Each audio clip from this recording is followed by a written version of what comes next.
Hello दोस्तों, नमस्कार। तो कैसे हो आप? उम्मीद है शानदार ही होंगे। आज जो हम टॉपिक लाए हैं वो नदियां हैं, भारत की नदियां हैं। पिछली जो वीडियो थी वो नृत्यों की थी, स्टैटिक जीके का पार्ट था वो। तो आप लोगों ने खूब उसका अच्छा से रिस्पॉन्स दिया, खूब अच्छे अच्छे कमेंट लिखे उसमें, तो काफ़ी अच्छा लगा। तो आज हम जो टॉपिक लाए हैं वो नदियों के बारे में है। तो प्लीज़ आप इस वीडियो को भी शेयर कीजिएगा, ठीक है। जो पिछली वीडियो पे तो आपने खूब सारे अच्छे अच्छे कमेंट के लिए, उसके लिए बहुत बहुत धन्यवाद, बहुत बहुत शुभकामनाएं, बहुत बहुत प्यार। तो हम समय ख़राब नहीं करते हुए आगे चलते हैं, अपना टॉपिक पे आते हैं। तो देखो, ये है रिवर सिस्टम ऑफ इंडिया। इस पे लिखा है river system of India, river system in India. तो हम आज नदियों के बारे में पढ़ेंगे, ठीक है। तो आगे देखते हैं हम। ये देखो, भारत में प्रमुख नदी प्रणाली, ये देखो, सिंधु नदी प्रणाली है, ब्रह्मपुत्र नदी तंत्र है, गंगा नदी तंत्र है, यमुना नदी तंत्र है, नर्मदा नदी तंत्र है, ताप्ती नदी तंत्र है, गोदावरी नदी तंत्र है, कृष्णा नदी प्रणाली है, कावेरी नदी प्रणाली है, महानदी प्रणाली है। इस पे देखो, सिंधु नदी प्रणाली, ब्रह्मपुत्र नदी प्रणाली, ये प्रणाली और तंत्र क्यों लिखा है? क्योंकि हम पढ़ेंगे इसके जो थोड़े बहुत जो बता रहे थे कि जैसे सिंधु नदी प्रणाली है, तो सिंधु नदी प्रणाली की बहुत सारी सहायक नदियाँ हैं, जैसे झेलम है, चिनाब है, रावी है, व्यास है, सतलज है, ऐसे करके 5 नदियाँ हैं, ठीक है। उसी प्रकार से ब्रह्मपुत्र नदी की भी सहायक नदी है, और गंगा नदी की भी सहायक नदी है, यमुना की सहायक नदी है, ठीक है। तो हमें सिंधु नदी प्रणाली के बारे में थोड़ा सा पढ़ लेते हैं, देख लेते हैं क्या है इसमें। इसका जो इसकी लंबाई है वो लगभग 2880 किलोमीटर है। और सिंधु नदी का उद्गम है तिब्बत क्षेत्र के मानसरोवर झील से सिंधु नदी का उद्गम होता है। फिर ये सिंधु नदी वहाँ से निकलते हुए अपने जम्मू कश्मीर के लद्दाख में आती है, लद्दाख के दमचौक में आती है, दमचौक से होते हुए पाकिस्तान के गिलगित क्षेत्र से होते हुए अरब सागर में गिर जाती है। तो ये बहुत बड़ी नदी तंत्र प्रणाली है। ये 3 देशों में से होकर बहती है, जैसे चीन, भारत और पाकिस्तान।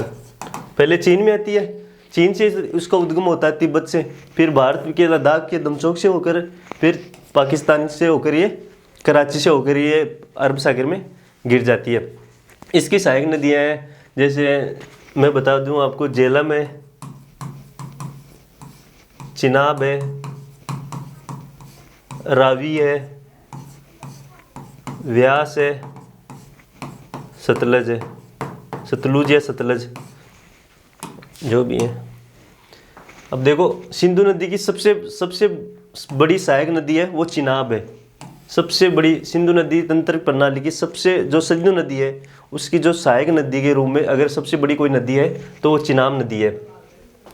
फिर सारी जो नदियाँ हैं वो चिनाब नदी में आकर गिरती है, जैसे झेलम भी चिनाब में आकर मिलती है, रावी भी, व्यास भी और सतलज भी, ठीक है। तो झेलम निकलती है कश्मीर के बेरीनाग से, और रावी निकलती है हिमाचल प्रदेश के रोहतांग जिले से, रोहतांग दर्रे से। और व्यास और सतलज, इनका भी उद्गम हिमाचल प्रदेश से ही होता है, ठीक है। फिर ये सारी नदियाँ आके चिनाब नदी में गिर जाती है, और चिनाब नदी झेलम नदी की सबसे बड़ी सहायक नदी है। इसी प्रकार से ब्रह्मपुत्र नदी है, इसकी भी बहुत सारी सहायक नदियाँ हैं, जैसे दिहांग है, तिस्ता है, धनसिरी है, कामेंग है ना, ऐसे करके बहुत सारी इसकी भी सहायक नदियाँ हैं। गंगा नदी प्रणाली की भी बहुत सारी सहायक नदियाँ हैं, जैसे यमुना है, यमुना गंगा नदी की सबसे बड़ी सहायक नदी है, और यमुना की खुद की भी सहायक नदियाँ हैं। फिर और ऐसे भी पूछा जाता है कि गंगा नदी के दाएं भाग में कौन सी नदियाँ और बाएं भाग में कौन सी नदियाँ। तो दाएं भाग में है सोन है, खुद यमुना हो गई, है ना, और सोन है, यमुना है। फिर बाएं भाग की जैसे गंडक है, गोमती है, घाघरा है, ये सब करके, ठीक है। फिर यमुना नदी तो बता दी मैंने। नर्मदा नदी भी ये मध्य प्रदेश के अमरकंटक जिले से बहती है, और ताप्ती नदी, ये दोनों क्या है, एस्चुरी बनाती है, दोनों नदियाँ एस्चुरी बनाती है। फिर ये जितनी भी नदियाँ नीचे की, ये नदियाँ हैं प्रायद्वीपीय नदियाँ, है ना। ये और ये नदियाँ हैं हिमालयी नदियाँ, हिमालय। और नीचे की नदियाँ ये प्रायद्वीपीय नदियाँ, यानी प्रायद्वीपीय नहीं, दक्षिण से होकर बहती है, ये उत्तर भारत में बहती है। ठीक है, तो हम थोड़ा सा आगे इसके बारे में लिखा होगा तो वो पढ़ लेते, आगे देख लेते हैं। ये तो ऐसा ही है, इसमें क्या लिखा है, इसमें देखो, अब देखो इसमें लिखा है कि देखो सिंधु नदी प्रणाली के बारे में लिखा है। सिंधु नदी तिब्बत में मानसरोवर झील के पास कैलाश श्रेणी के उत्तरी ढलानों से निकलती है। और सिंधु नदी की लंबाई मैंने बता दी कि इसकी लंबाई है 2800 के लगभग, यानी 2880 के समथिंग इसकी लंबाई है। और ये तिब्बत के मानसरोवर झील से निकलती है, मानसरोवर झील से निकलकर अपने भारत में प्रवेश करती है, भारत के लद्दाख के दमचौक में प्रवेश करती है, दमचौक से होकर ये गिलगित से होकर ये पाकिस्तान से निकलते हुए अरब सागर में गिर जाती है। फिर इसकी हमने सहायक नदियाँ मैंने बताई थी अभी कि इसकी सहायक नदियाँ झेलम है, रावी है, व्यास, चिनाब है, व्यास है और सतलज है। और सिंधु नदी की सबसे बड़ी सहायक नदी है चिनाब। ठीक है, ये इसकी सहायक नदियाँ है ना, आगे देख लेते हैं। ठीक है, ये ब्रह्मपुत्र नदी प्रणाली के बारे में लिखा है इसमें। तो ब्रह्मपुत्र नदी की प्रमुख सहायक नदियाँ हैं मानस नदी, धनसिरी नदी, दिहांग नदी, लोहित नदी। इस लोहित नदी को खून की नदी भी कहा जाता है, खून की नदी भी कहा जाता है। तीस्ता नदी ये सिक्किम से निकलती है और निकलते हुए ये ब्रह्मपुत्र में आकर मिल जाती है। सुबनसिरी नदी, बोगदोई नदी। तो थोड़ा सा ब्रह्मपुत्र नदी प्रणाली के बारे में भी ये है कि ये भी सिंधु नदी की तरह ही ये मानसरोवर झील से निकलती है, तिब्बत के मानसरोवर झील से निकलती है। फिर ये बहती हुई मानसरोवर झील से निकलती है, तब इसका नाम है यारलोंग सांगपो करके उसका नाम होता है वहाँ पे। फिर जैसे ये अपने भारत में प्रवेश करती है, भारत में जो असम का वो इलाका है ना, असम वाले क्षेत्र में प्रवेश करती है तो इसका नाम ब्रह्मपुत्र पड़ता है। फिर जैसे ही वो अरुणाचल प्रदेश वाले क्षेत्र में आती है तो इसका नाम चेंज हो जाता है, उसका नाम दिहांग हो जाता है।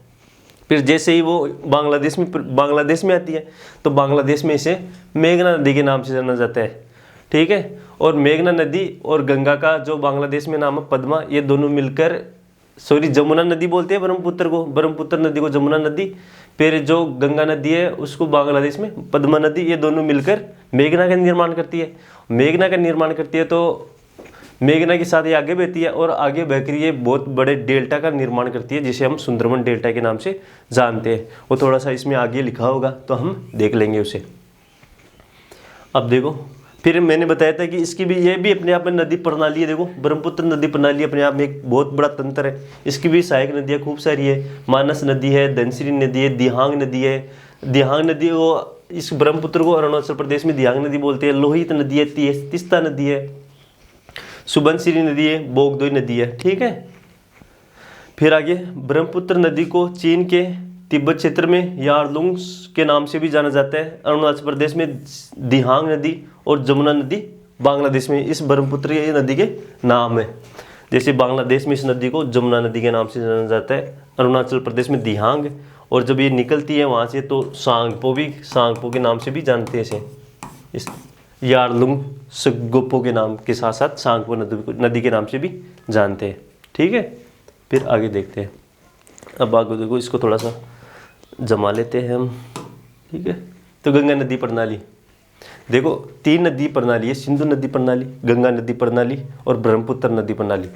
गंगा नदी प्रणाली के बारे में पढ़ लेते हैं। इसकी सहायक नदी है, इसमें लिखा है रामगंगा, गोमती, घाघरा, गंडक, कोसी, महानंदा, यमुना, सोन, फल्गु, दामोदर, रूपनारायण। तो क्वेश्चन ऐसा भी आता है कि जैसे गंगा की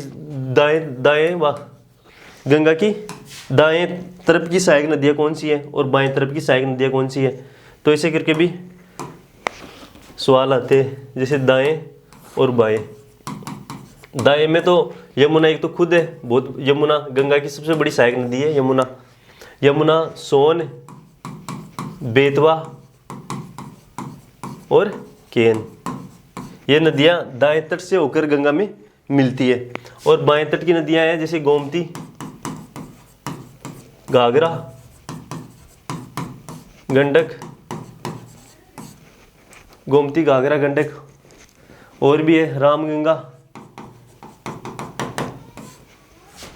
ऐसे करके है ना। ये दाएं तट की नदियाँ गंगा नदी में प्रवेश करती है, ये बाएं तरफ से आकर गंगा नदी में प्रवेश करती है, और इसके साथ ये बहती हुई बांग्लादेश में इसका नाम पद्मा हो जाता है, फिर ये बंगाल की खाड़ी में आकर गिर जाती है। इसकी लंबाई 2525 किलोमीटर है ना। इसकी लंबाई कितनी है? इसकी लंबाई 2525 किलोमीटर है, और भारत में इसकी लंबाई है 2000 के आसपास, 2070 के आसपास, और जो बाकी बची हुई है वो बांग्लादेश में इसकी काउंट होती है लंबाई। ठीक है, तो बांग्लादेश में इसे पद्मा नदी के नाम से जाना जाता है, और ब्रह्मपुत्र को बांग्लादेश में जमुना नदी के नाम से जाना जाता है। ठीक है, फिर ये नदी अपने स्रोत से 2525 मैंने बता दिया, बंगाली खाड़ी में गिर जाती है लास्ट में आके। फिर ये अब ये देखो, इसको भी देख लेते इधर से है ना, पंचप्रयाग। अब देखो पंचप्रयाग में लिखा है कि विष्णु प्रयाग है, नंद प्रयाग है, कर्ण प्रयाग है, रुद्र प्रयाग है और देव प्रयाग है। तो इसको थोड़ा सा मैं बता देता हूँ, उसका थोड़ा सी जानकारी आपको दे देता हूँ। जैसे इसको थोड़ा सा दिख रहा है ना, तो इसको देख लेते हैं। विष्णु प्रयाग, नंद प्रयाग। देखो गंगा नदी का उद्गम बेसिकली कैसे होता है। गंगा नदी का एक तो होता है जैसे गोमुख, आपको बताता हूँ थोड़ा सा, जितना पता है उतना मैं बताता हूँ आपको। ये ले लेते हैं ना, देखो गोमुख दिख रहा है ना, दिख रहा है गोमुख। और एक नदी है सतोपथ हिमानी, थोड़ा सा इसमें थोड़ा सा बता देता हूँ, दिख तो रहा है ना ये गोमुख और सतोपथ हिमानी। गोमुख से निकलती है भागीरथी नदी।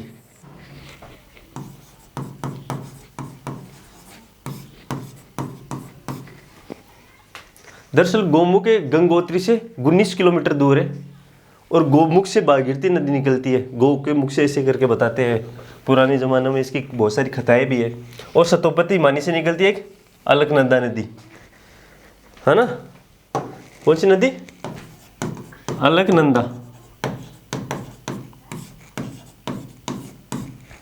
और ये दोनों नदियां आके देवप्रयाग नामक स्थान पर मिलती है।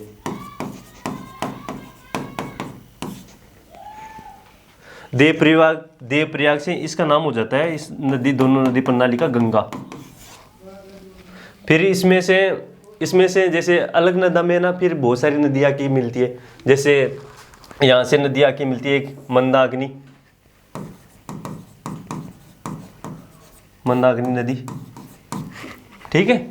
और मंदाकिनी नदी पे जो अपने बाबा है ना केदार, उत्तराखंड से निकलती है, उत्तराखंड से नदी मंदाकिनी नदी निकलती है और अलकनंदा में आके गिर जाती है, जहाँ इसका नाम होता है, यहाँ पे इसका नाम हो जाता है रुद्रप्रयाग।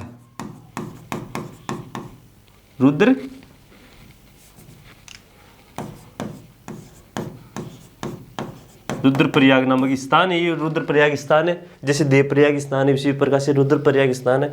अलकनंदा में जब मंदाकिनी नदी आकर कहाँ मिलती है, रुद्रप्रयाग का निर्माण करती है ये। और मंदाकिनी नदी पे बाबा जो केदारनाथ मंदिर है वो किस पे है, मंदाकिनी नदी पे है, केदारनाथ, बाबा केदारा, जय हो बाबा केदारा। और फिर दूसरी बताते हैं कि रुद्रप्रयाग होगा, विष्णुप्रयाग है। विष्णुप्रयाग नामक स्थान पर धौली गंगा आकर मिलती है। और एक है कर्णप्रयाग नामक स्थान पर, कर्णप्रयाग नामक स्थान से कौन सी नदी आकर मिलती है, पिंडार नदी, है ना। तो मैं आपको ऐसे समझा देता हूँ, इसमें लिखा है ना, देखो इसमें लिखा है, यहाँ से मिटा देता हूँ मैं, इस तरह से मिटा देता हूँ, देखो इसमें लिखा भी होगा, इस पर लिखा है ना।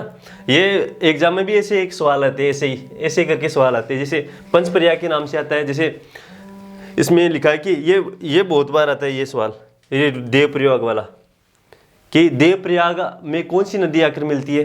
तो अलकनंदा और भागीरथी नदी मिलकर कौन सी स्थान का निर्माण करती है, किस प्रयाग का निर्माण करती है, देवप्रयाग का। दोनों नदियाँ आती हैं और दोनों नदियाँ आके, जैसे दोनों नदियाँ आई और यहाँ पे किसका निर्माण कर लिया, देवप्रयाग का, है ना। तो देवप्रयाग देखना, रुद्रप्रयाग जहाँ देखो अलकनंदा नदी तो सेम है सब में, देखो यहाँ भी अलकनंदा नदी है, अलकनंदा अलकनंदा अलकनंदा अलकनंदा। फिर देखो इसकी ट्रिक भी होती है कि विष्णु, गंगा नदी ने विष्णु को धोया ऐसे करके, कर्ण ने पिंड का दान किया, है ना। तो आप तो बेसिकली ऐसे ही देख लेना इसे ना, जैसे विष्णु प्रयाग जहाँ अलकनंदा नदी धौलीगंगा नदी से मिलती है, उसी प्रकार से नंद प्रयाग जहाँ अलकनंदा नदी नंदाग्नि नदी से मिलती है, कर्ण प्रयाग जहाँ अलकनंदा नदी पिंडार नदी से मिलती है, मैंने थोड़ा सा वहाँ भी बताया भी है आपको। रुद्रप्रयाग जहाँ अलकनंदा नदी मंदाकिनी नदी से मिलती है, और मंदाकिनी नदी पर ही बाबा केदारनाथ मंदिर है ना,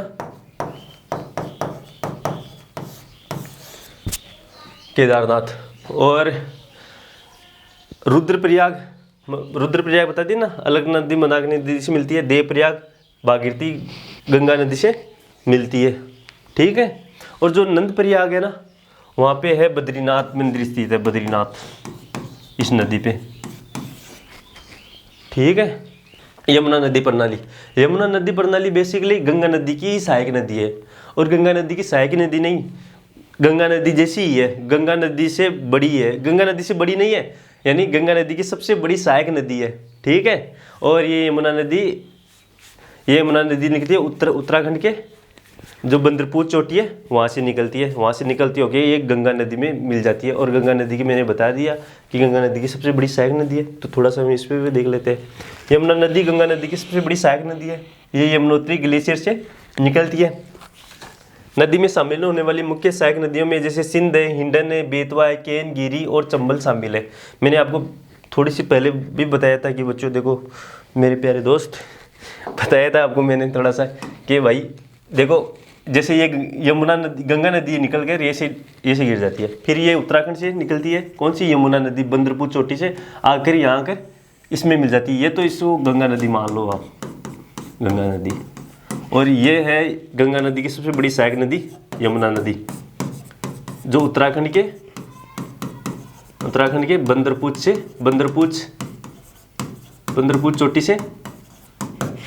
चोटी से निकलती है। फिर इसकी भी यमुना की भी सहायक नदियाँ हैं, जैसे इसमें दिखा है ना, बेतवा है, केन है, चंबल है। चंबल देखो, चंबल यमुना की सबसे बड़ी सहायक नदी है चंबल। फिर केन भी यमुना की सहायक नदी है। फिर बेतवा भी यमुना नदी की सहायक नदी है। अब चंबल नदी निकलती है मध्य प्रदेश के महू जिले के जानापाओ की पहाड़ियों से चंबल नदी का निर्माण होता है, ठीक है, जिस पे चूलिया जलप्रपात बना हुआ है। चंबल नदी पे चूलिया जलप्रपात बना है, ठीक है ना। और फिर ये केन है, केन भी इस यमुना नदी की सहायक नदी है। और बेतवा नदी भी मध्य प्रदेश से निकलती है, मध्य प्रदेश के भोपाल जिले से बेतवा नदी निकलती है, ठीक है। तो ये यमुना नदी की देखो सहायक नदियाँ है ना।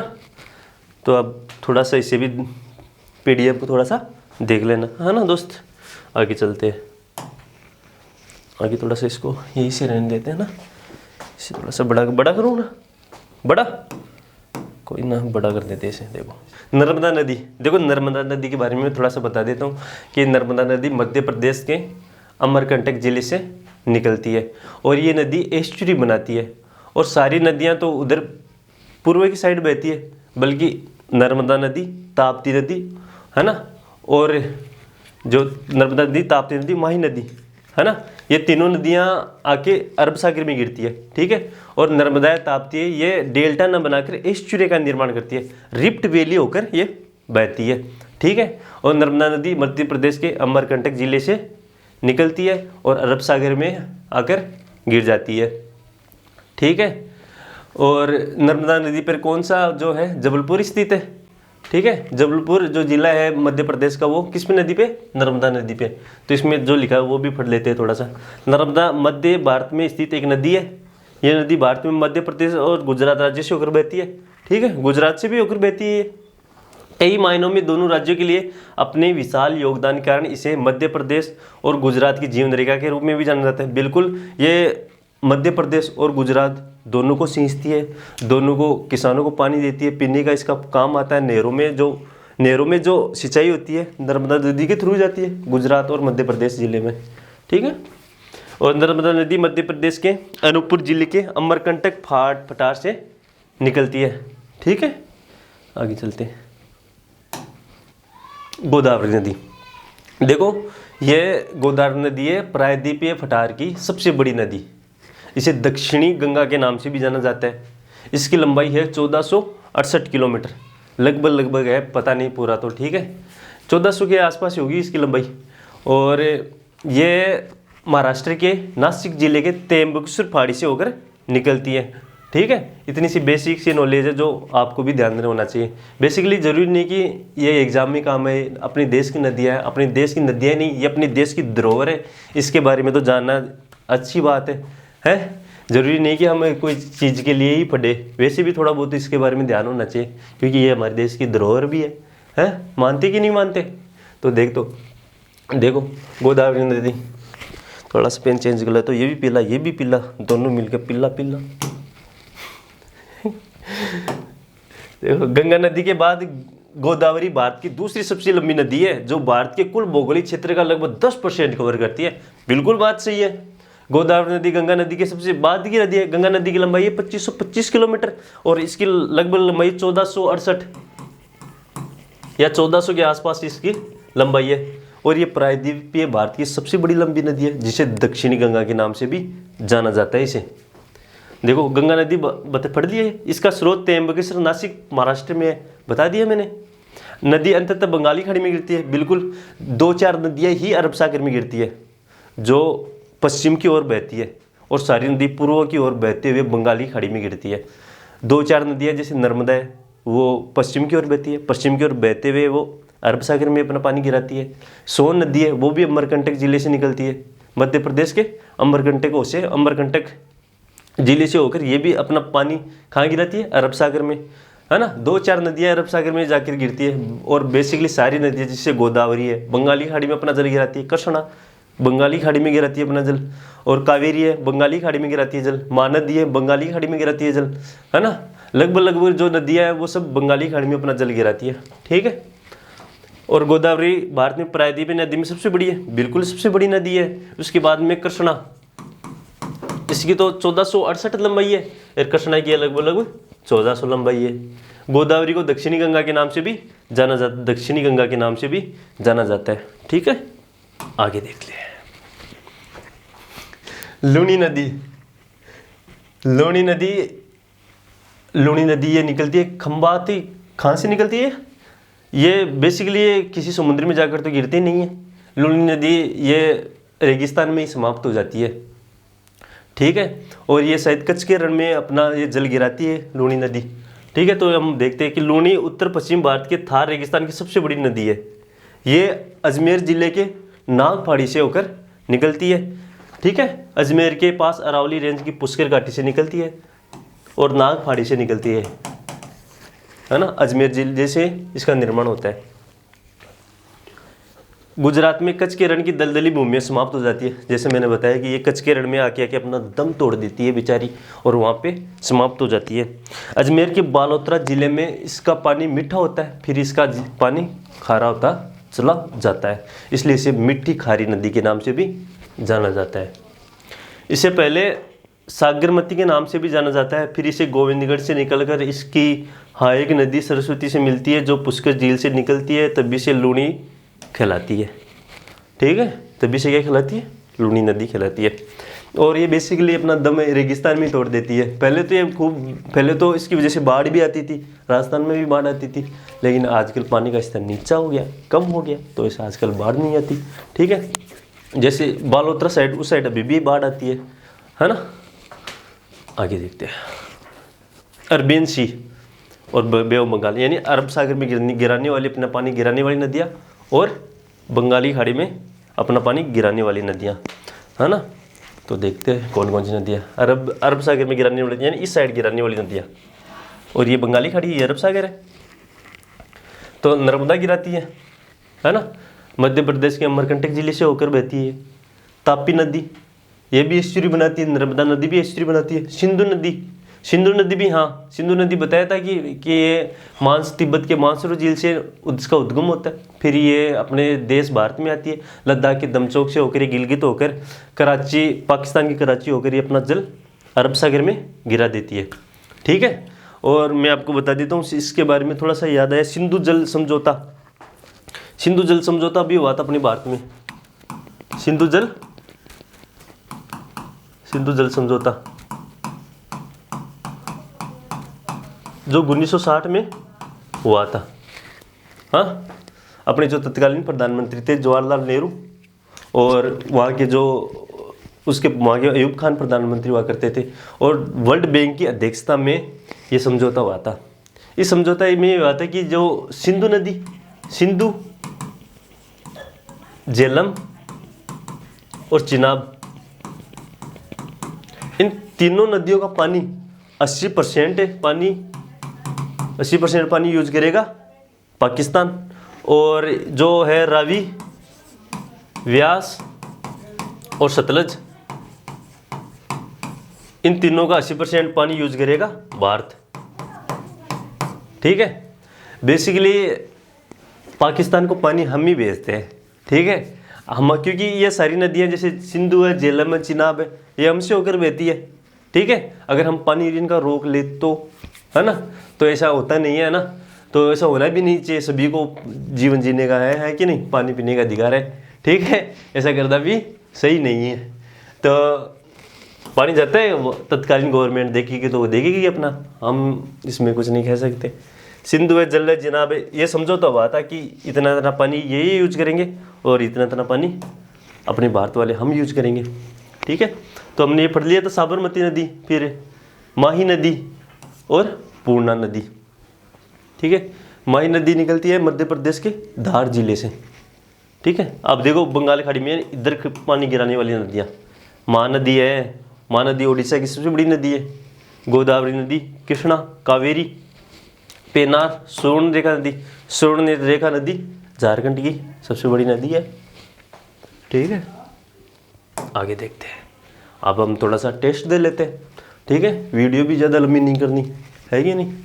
ये प्रीवियस ईयर की क्वेश्चन है और एक्सपेक्टेड भी है। अब देखते हैं, निम्नलिखित में से कौन सी नदी मध्य प्रदेश में अमरकंटक पहाड़ी से निकलती है? नर्मदा निकलती है, और ये रावी है, पेरियार केरल की नदी है। रावी है, ये हिमाचल प्रदेश के रोहतांग दर्रे से होकर निकलती है रावी नदी। और नर्मदा नदी अभी ये बताया कि मध्य प्रदेश की नदी है। गोमती नदी है, गोमती नदी जिसे फुल्लहर झील के नाम से भी जाना जाता है। गोमती नदी के बारे में ऐसा है कि जब भगवान राम ने रावण का वध किया था, तो जो ब्रह्म आत्मा का जो पाप लगता है, शरीर का पाप लगता है, वो धोने के लिए भगवान राम ने गोमती नदी में स्नान किया था। और गोमती नदी, सारी नदियाँ बेसिकली चोटियों से निकलती है, बट गोमती नदी जो ग्राउंड है बेसिकली मैदानी क्षेत्रों से निकलती है। ठीक है, और गोमती नदी के किनारे कौन सा सर्विस है? लखनऊ। निम्नलिखित में कौन सी भारत की सबसे बड़ी प्रायद्वीपीय नदी है? प्रायद्वीपीय नदी यानी देखो दो नदी तंत्र है, एक तो हिमालयन नदी तंत्र, एक है प्रायद्वीपीय नदी तंत्र। प्रायद्वीपीय नदी तंत्र में जो बेसिकली दक्षिण की ओर बहने वाली नदियाँ, और हिमालय नदियाँ नहीं, हिमालय से जो भी नदियाँ निकलती हैं वो हिमालयन नदियाँ है। ठीक है, और सबसे पुराना, अगर कोई पुरानी नदियाँ बहती है तो हिमालयन नदी नहीं है। सबसे पुरानी नदियाँ जो बह रही है, जैसे गोदावरी सबसे पुरानी नदियाँ हैं, ये नदियाँ पुरानी है। ये जो सबसे पुराना जो तंत्र है प्रायद्वीपीय नदी प्रणालियों नदियों का तंत्र है, नहीं कि हिमालय का। ठीक है, तो ये हम क्वेश्चन जो पढ़ रहे थे, कौन सी भारत की सबसे बड़ी प्रायद्वीपीय नदी है? तो गोदावरी। ठीक है जी, हो गोदावरी। भागीरथी निम्नलिखित में से किस नदी की एक प्रमुख धारा है? भागीरथी है गंगा की। जो भागीरथी नदी है वो गंगोत्री से 19 किलोमीटर दूर गोमुख से निकलती है। ठीक है। आगे जाके वो अलकनंदा में मिलती है। अलकनंदा में वो कहाँ पे मिलती है? देवप्रयाग नामक स्थान पर मिलती है, जहाँ उसका नाम गंगा मिलता है। तो ये किसकी प्रमुख धारा है? गंगा की। गंगा की है ना। एक धारा तो निकलती है भागीरथी के रूप में, एक धारा निकलती है अलकनंदा के रूप में, दोनों आकर देवप्रयाग निर्माण करती है। तो ये दोनों धाराएं किसकी है? गंगा की तो ही ना। तो इसमें गंगा ऑप्शन होगा। गंगा ऑप्शन है। आगे देखते हैं, निम्नलिखित में से कौन सी नदी समुद्र में नहीं मिलती? समुद्र में कौन सी नदी नहीं मिलती? गंगा तो मिलती है ना। निम्नलिखित में से कौन सी नदी अरब सागर में गिरती है? तो अरब सागर में कौन सी नदी गिरती है? बताओ। अरब सागर में नदी गिरती है सिंधु नदी। अरब सागर में गिरती है सिंधु नदी। मानसरोवर झील से निकलती है तिब्बत के, फिर अपने राज्य देश के लद्दाख से होते हुए गिलगित होते हुए अरब सागर में गिरती है। गोदावरी बंगाली खाड़ी में गिरती है। ब्रह्मपुत्र बंगाली खाड़ी में गिरती है। कृष्णा नदी, कृष्णा नदी है महाराष्ट्र के। कृष्णा नदी कहाँ से निकलती है? महाराष्ट्र से निकलती है ना। महाराष्ट्र के कौन सी पहाड़ी से निकलती है कृष्णा नदी? वो थोड़ा सा याद नहीं आ रहा ना, आगे देखते हैं। तापी नदी का उद्गम किस राज्य में? आंध्र प्रदेश में नहीं है, महाराष्ट्र में नहीं, कर्नाटक में नहीं, मध्य प्रदेश में है ना इसका नदी। ठीक है। निम्नलिखित में से किस नदी को उसके उद्गम स्थल पर भागीरथी के नाम से भी जाना जाता है? तो गंगा को। ठीक है। ये बेसिकली एक धारा है गंगा नदी की, भागीरथी नदी। निम्नलिखित में से कौन सी नदी नेपाल हिमालय से निकलती है? तो नेपाल हिमालय से कौन सी नदी निकलती है? चंबल नहीं निकलती। चंबल तो मध्य प्रदेश के जाना पाओगी पहाड़ी से निकलती है। बेतवा भी नेपाल से नहीं निकलती है ना। ये तो मध्य प्रदेश के भोपाल जिले से निकलती है। चंबल भी नहीं निकलती। इसमें होगा चेनाब नदी कहाँ से निकलती है? नेपाल के हिमालय से निकलती है। निम्नलिखित में से कौन सी सिंधु नदी की सहायक नदी नहीं है? सिंधु नदी की सहायक नदी कौन सी नहीं है? गिलगित सिंधु नदी की सहायक नदी है। श्योक भी सहायक नदी है। सोन काबुल भी सोन नदी नहीं है ना। इसमें सोन नदी होगा। अलकनंदा नदी भारत में भागीरथी नदी से कहाँ मिलती है? तो इसको थोड़ा सा जमा लेते हैं। इसमें लिखा कि अलकनंदा नदी भारत में भागीरथी नदी से कहाँ मिलती है? तो देवप्रयाग नामक स्थान पर मिलती है ना। कहाँ मिलती है? देवप्रयाग नामक स्थान पर मिलती है, बताया भी है। हाँ, तो अरुणाचल प्रदेश में ब्रह्मपुत्र नदी को क्या कहा जाता है? अरुणाचल प्रदेश में इसे दिहांग कहा जाता है ना। ये मैंने बता दिया था, पहले भी बता दिया, दिहांग कहा जाता है। ठीक है। और ब्रह्मपुत्र नदी को बांग्लादेश में जमुना कहा जाता है। आगे देखते हैं, निम्नलिखित में से किस भारतीय नदी को दक्षिण गंगा भी कहा जाता है? दक्षिण गंगा गोदावरी नदी को कहा जाता है, पढ़ लिया भी हमें। ब्रह्मपुत्र नदी निम्नलिखित में से किस राज्य से होकर भारत में प्रवेश करती है? तो असम से। असम में इसका नाम ब्रह्मपुत्र पड़ता है। उससे पहले इसका नाम सांगबो था। असम में आके ब्रह्मपुत्र, अरुणाचल प्रदेश में आके दिहांग, और ये फिर आके बांग्लादेश में आती है। बांग्लादेश में इसका नाम जमुना। फिर ये जो गंगा है, गंगा का नाम बांग्लादेश में पद्मा, दोनों मिलकर मेघना का निर्माण करते हैं। मेघना का निर्माण सुंदरवन डेल्टा का निर्माण करता है। आगे देखते हैं, निम्नलिखित में से कौन सी भारतीय मरुस्थल की एक सबसे बड़ी नदी है? तो लूनी नदी, जो अजमेर के नाग पहाड़ी से निकलती है। आगे, भारत की निम्नलिखित में से कौन सी नदी बंगाली खाड़ी में गिरती है? ताप्ती नदी अरब सागर में गिरती है। नर्मदा भी अरब सागर में, और माही भी अरब सागर में, और गोदावरी नदी बंगाली की खाड़ी में गिरती है। आगे देखते हैं, इसको थोड़ा सा जल्दी से हम देख लेते हैं ना। दक्कन का पठार निम्नलिखित में से किस नदी के दक्षिण में स्थित है? दक्कन का पठार किसकी नदी की है? कृष्णा। आगे देख लेते हैं, निम्नलिखित में से कौन सी नदी राजस्थान की सबसे बड़ी नदी प्रणाली बनाती है? सबसे बड़ी नदी लूनी बनाती है ना। ये अपने राजस्थान में अजमेर से निकलती है। अजमेर से होकर ये खंबाती खाड़ी में कच्छ के रण में जाकर विलुप्त हो जाती है। निम्नलिखित में से किस प्रायद्वीपी नदी का जल निकासी बेसिन सबसे बड़ा है? तो गोदावरी का है ना। गोदावरी और कृष्णा नदी मिलकर ये भी डेल्टा का निर्माण करती है। ठीक है। तो आगे देखते हैं, ये लो Sundarban delta. The Sundarban the Sundarban delta is created by the rivers. Sundarban delta किसके द्वारा निर्माण होता है? सुंदरवन डेल्टा का तो मैंने बता दिया कि सुंदरवन डेल्टा ब्रह्मपुत्र नदी और गंगा दोनों बांग्लादेश में आती है। गंगा का नाम बांग्लादेश में पद्मा, और ब्रह्मपुत्र का बांग्लादेश में नाम जमुना, दोनों मेघना का रूप धारण करती है। रूप धारण करके सुंदरवन डेल्टा का निर्माण करती है। तो कौन सी नदी? गंगा और ब्रह्मपुत्र। आगे चलते हैं, हुंड्रू जलप्रपात किस नदी के किनारे स्थित है? The Hundru fall lies along the coast of which of the following rivers? तो बताओ ये किसकी नहीं है? सुवर्णरेखा। सुवर्णरेखा नदी कहाँ पे? झारखंड के। और इस सुवर्णरेखा नदी के ऊपर कौन सा जलप्रपात है? हुंड्रू जलप्रपात। देखते हैं निम्नलिखित में से कौन सी हिमाच्छादित नदी है? हिमाच्छादित नदी है कौन सी? हिमाच्छादित नदी किसे कहा जाता है? देखो इसमें लिखा है ना, वे नदियां जो ऊंचे ऊंचे पर्वतों में बर्फ तथा हिम के पिघलने से प्रारंभ होती है हिमाच्छादित नदियां कहलाती है। यानी बर्फ को जो बर्फ से पिघल कर नीचा ना आए, तो वह कौन सी नदी है? कौन सी नदी का निर्माण करें बर्फ से पिघल कर? हिमाच्छादित नदी के रूप में आती है। तो कौन सी है? नर्मदा नहीं है ना, यमुना भी नहीं है, गोदावरी, कावेरी, है ना। तो इसमें कोई कौन सा क्वेश्चन होगा? तो इसमें आप बताना। आगे देखते हैं निम्नलिखित में से कौन गंगा नदी की सहायक नदी है? इसमें होगा ये यमुना ही होना चाहिए, क्योंकि उत्तराखंड के बंदरपुर चोटी से निकलती है यमुना। आगे देखते हैं निम्नलिखित में से कौन गंगा नदी की सहायक नदी है? गंगा नदी की सहायक नदी कौन सी है? ये भीमा है। कृष्णा की नदी की सहायक नदी साबरमती भी नहीं, माई नदी है, घाघरा है।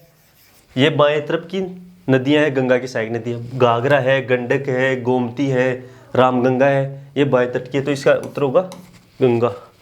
आगे देखते हैं निम्नलिखित में कौन सी नदी बंगाली खाड़ी में गिरती है? बंगाली खाड़ी में कौन सी गिरती है? बंगाली खाड़ी में नर्मदा तो अरब सागर में गिरती है, ठीक है। सिंधु भी अरब सागर में अपना जल गिराती है। तापी भी अपना जल कहाँ गिराती है? अरब सागर में। महानदी, और ये उड़ीसा की सबसे बड़ी सहायक नदी है। तो इसका उत्तर हो जाएगा महानदी। आगे निम्नलिखित में से कौन सी यमुना नदी की सहायक नदी है? यमुना की सहायक नदी कौन सी है? चंबल। ये चंबल के डाकू आगे, है ना। तो चंबल नदी कहाँ से? जानापाव की पहाड़ी से निकलती है, जिस पर चूलिया जलप्रपात है। घाघरा है किसकी सहायक नदी? घाघरा भी पढ़ा है, गंगा की सहायक नदी। गंडक भी गंगा की। और बेटा ये सोन, इसका ये बेटा कहाँ से होगा यार? ये सोन है ये सोन नदी है, यानी SON, सोन यानी बेटा कर दिया। फिर ये भी लिख देते साथ साथ में DOUGHT डॉक्टर ने बेटी, ये भी लिख देते, क्या होता यार? हद है यार। गंगा में कहाँ से बेटा आएगा? पता है कितने का पड़ा ये? कितना महंगी पड़ी है PDF, पता है? आगे चलते हैं निम्नलिखित में से कौन सी गंगा नदी की सहायक नदी नहीं है? गंगा नदी की सहायक, अब देखो फिर से बेटा, ये बेटा नहीं है भाई, ये सोन नदी है। यहाँ पे सोन नदी है। सॉरी, इसमें जो लिखा हुआ है थोड़ा सा माफ करिएगा, है ना।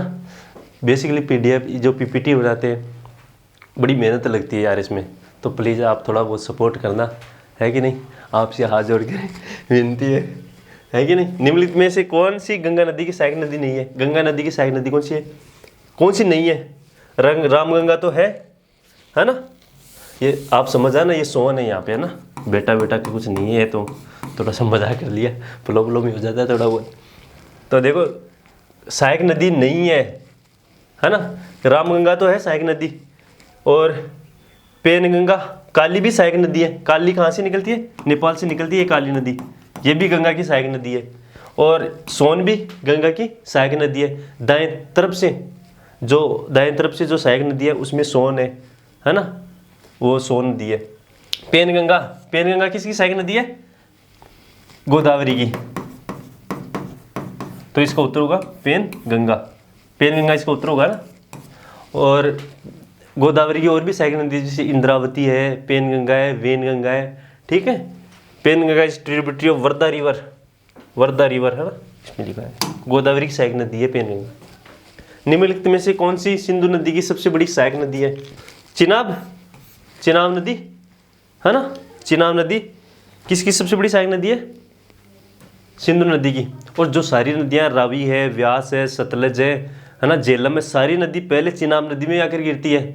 फिर ये चिनाब नदी वो सारा पानी इकट्ठा लेके ये सिंधु नदी में जल गिराती है, ठीक है।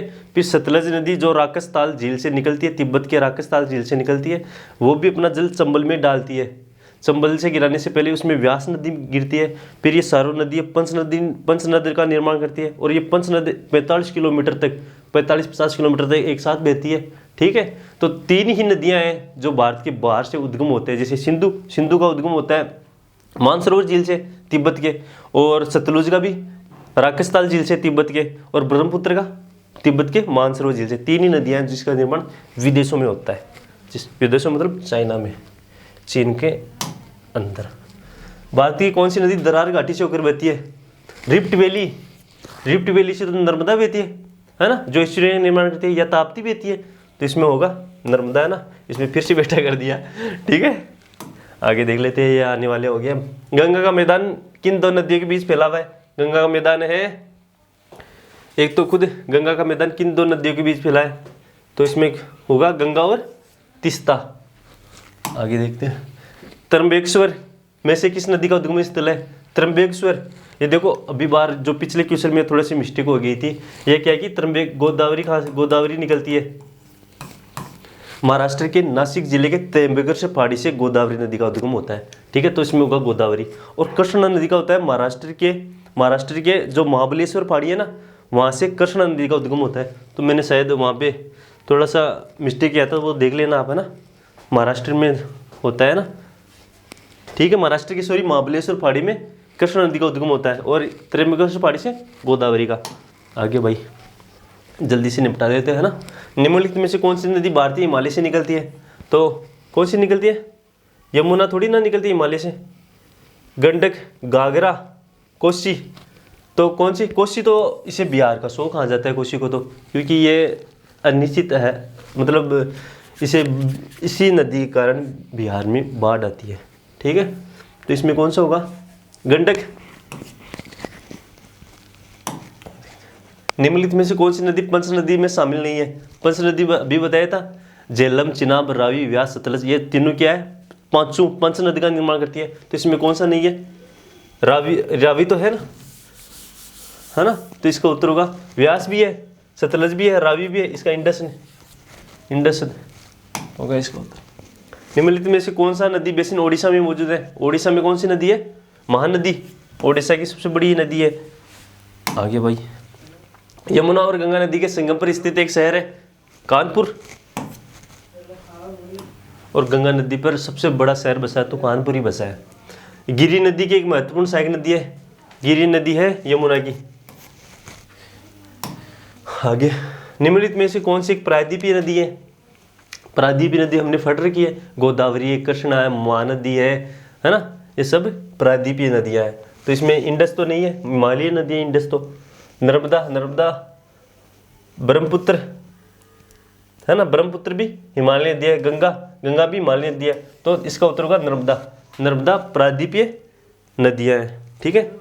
नर्मदा है, तापी है, और गोदावरी है, कृष्णा, कावेरी, महानदी, ये सब प्रायद्वीपीय नदियां हैं, ठीक है।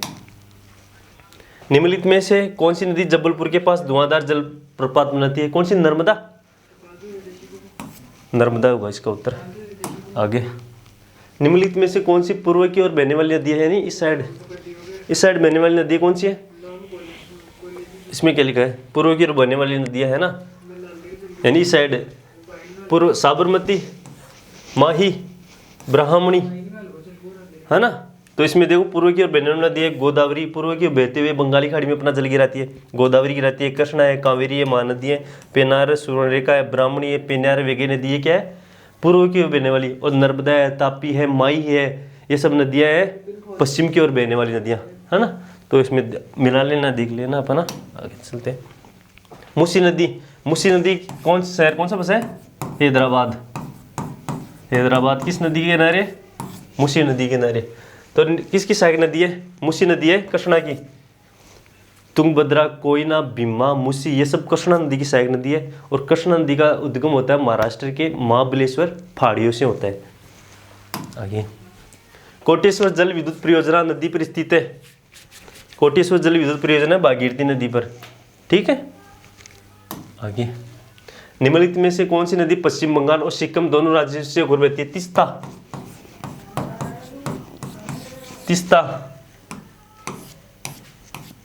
है ना। तीस्ता जो सिक्किम से इसका उद्गम होता है, फिर ये आकर ये किस में मिल जाती है? ब्रह्मपुत्र में मिलकर ये बंगाली खाड़ी में अपना जल गिराती है।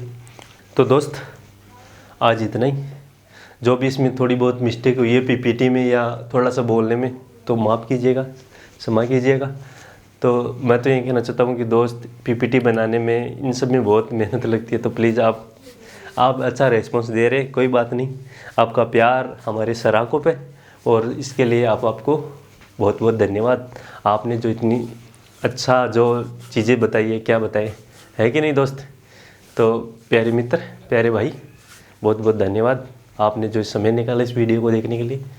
तो धन्यवाद।